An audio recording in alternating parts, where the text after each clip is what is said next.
Today we will be learning how to multiply decimals by a whole number.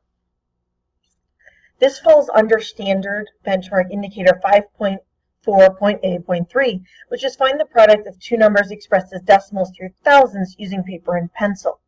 We're starting with by a whole number, and the next video we're going to go into decimal times decimal. So please copy down the SBI on a clean page in your math notebook.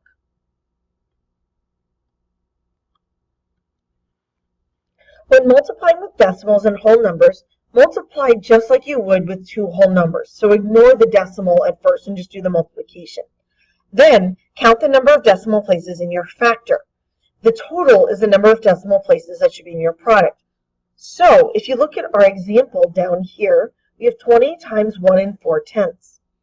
So the first thing we did was we multiplied 4 times 0 is 0, 4 times 2 is 8. So that's where we get the first line of our answer there.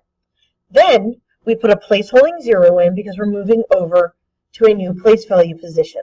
So 1 times 0 is 0, 1 times 2 is 2. So that's where that 200 is coming from. Then we add straight down, and we get 280. Now, because we have decimal places in our products, we need decimal places in our answer. So if we look at 20, it doesn't have any decimal places in it. 1 4/10 has one place after the decimal. So our answer should have one place after the decimal. So it becomes 28, in this case 0/10. So the answer would just be written as 28. So for 1 through 4, we're going to multiply the decimal by the whole number. When multiplying, you do not need to make sure the numbers line up by place value position. You're just going to put the longest number on top and the shorter number on the bottom. So for number 1, we're going to put 3 13/100 on the top and 4 on the bottom and set it up like this.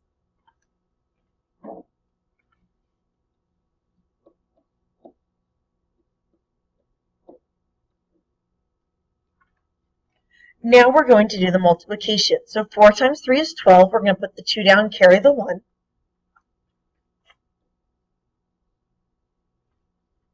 Then 4 times 1 is 4, plus 1 is 5.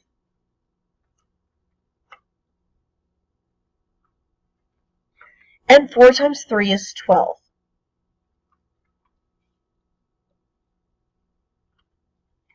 Now we look up at our two factors, and we can see 3 13/100 has two places after the decimal. 4 doesn't have any. So we should have two places after the decimal in our answer. So it's going to go after the first 2 and before the 5.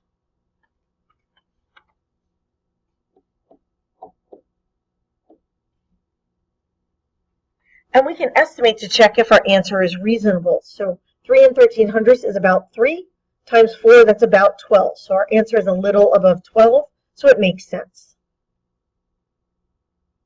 For number 2, we have 3 times 1 25/100. So we're going to put the 1 25/100 across the top because it's longer, and the 3 on the bottom of the multiplication problem.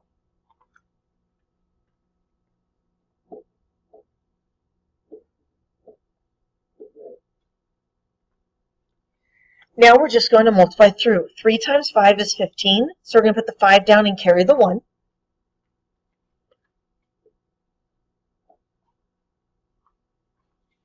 Next, we're going to multiply 3 times 2, which is 6, plus 1 is 7.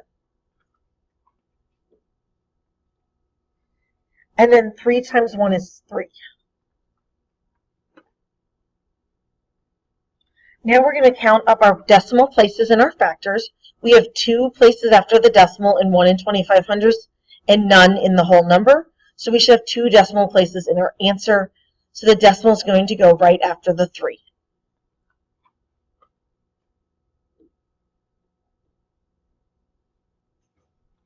And we can estimate to check that because 1 25/100 is close to 1. So 3 times 1 is 3, and our answer is pretty close to 3.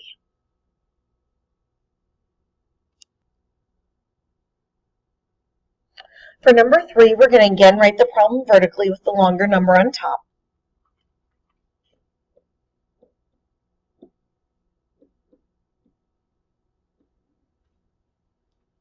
And now we're going to multiply. 5 times 5 is 25. Put the 5 down, carry the 2.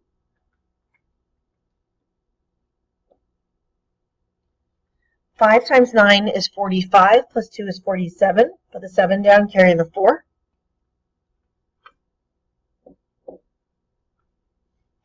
5 times 6 is 30, plus 4 is 34. Put the 4 down, carry the 3.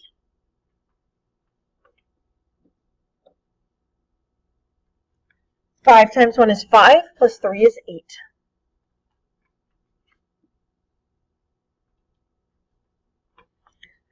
Next, we're going to count up the decimal places we have in our factors. We have 2 in 16 and 95 hundredths, and none in the 5.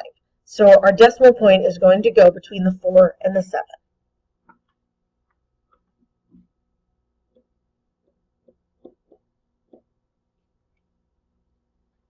And we can estimate by rounding 16 and 95 hundredths off the 20 times 5, which is 100, and our answer is relatively close to that.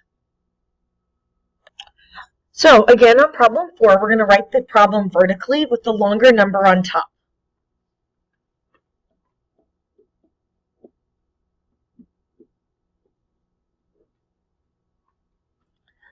Now, when we go to multiply, we know when we multiply by 0 that first row here is all going to be zeros.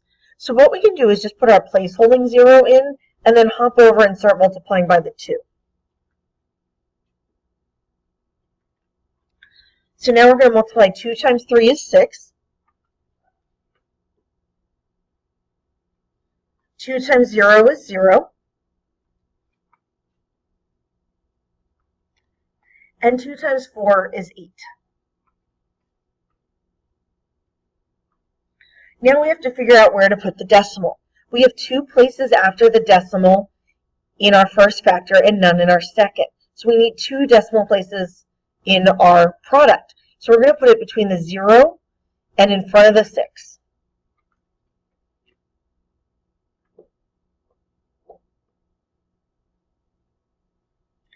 When you go to write the answer, you don't have to put that last 0 on there because it's not holding any place value. We need it to figure out where the decimal goes, but once we're done with that, we don't need that number when we write the answer out.